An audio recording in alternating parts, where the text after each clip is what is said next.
Okay, how many of you guys have been to New Orleans?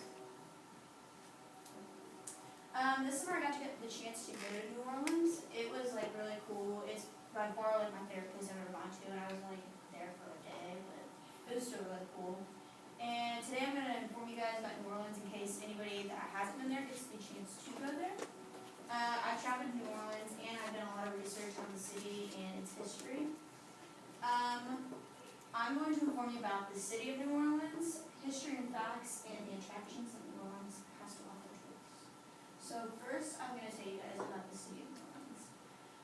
It's located, or according to infoplease.com, Save Blocks Networks Incorporated, the location is in the southeast part of Louisiana. I'll put the map over there so you guys can see. And it's the largest city in Louisiana. And as of 2010, the census said that 343,829 people live in New Orleans. And the approximate land area is 181 square miles. Next, I'm going to tell you guys about history. According to history.com staff and to all the sources, this was right there from experienceneworleans.com, the first people to live in New Orleans were Native Americans like the rest of the United States. And it was established to be the capital of Louisiana in 1718. Then Louisiana was still belonged to the French until we bought that in the Louisiana Purchase in 1803. And the final battle of the War of 1812 was fought for New Orleans. Andrew Jackson led a whole bunch of people. There were free blacks, a whole bunch of volunteers to take down the British Army that was surrounding the outside of the city. And New Orleans was a very, very big place for trade, especially slave trading, because the river is very close to New Orleans. It runs right beside Jackson Square. So, and until the 1830s, almost everyone there spoke French because it was a French colony until we bought it. Hurricane Katrina happened on August 29th of 2005, and it killed hundreds of people, and it left thousands of them trapped for days because the assistance couldn't get to them, and it flooded up to 4 levels. Like if you had 4 floors, it was all the way up there. So most houses were destroyed. Only around half the people that lived in New Orleans were returned back in the first year after their house has been remodeled or even rebuilt.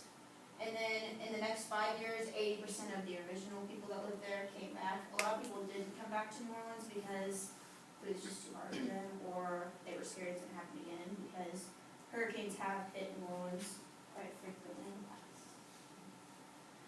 Next, I'm going to tell you guys about tourist attractions. According to NOTMC from NewOrleansOnline.com and the French Quarter Citizens Incorporated from FrenchQuarterCitizens.org, the French Quarter is a very important national historical landmark. It is because it's like one of the only places that is still unharmed. Like, if you've ever been to New Orleans, there's a lot of like old buildings that people still live in from hundreds of years ago, and it's withstood hurricanes, Hurricane Katrina, industrializing fires. It's went through everything and it's still there. Jackson Square is located in the French Quarter, and it is facing the Mississippi River on one side and the St. Louis Cathedral on the other side. That big white church is the cathedral. And then if you guys can see up there, there's a big statue of Andrew Jackson on a horse. That's why it's called Jackson Square, because of the War of 1812 being fought. Last, I'm going to tell you guys about Mardi Gras, because that's a really big tourist attraction there. According to infoplease.com, Mardi Gras is also called Fat Tuesday, and it's pretty much an entire week full of celebration of Carnival. It takes place before the start of Lent, and it's one of the most well-known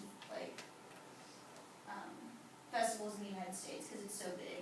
The city's roads are very close together, and that's like all the people that crowd in there. So there's people everywhere. It's traditionally known to be the last days before sobriety and fasting in the weeks that come after Ash Wednesday. That's why it's called Fat Tuesday. And Bourbon Street is where a lot of it takes place. And I went there. There's me there. The signs are really tall, but when we went there in June.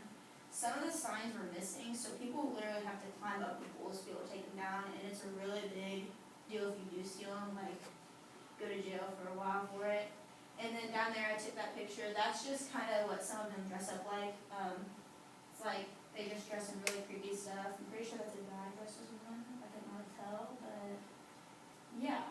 So, in conclusion, I hope I'm telling you guys this, that about the attractions and everything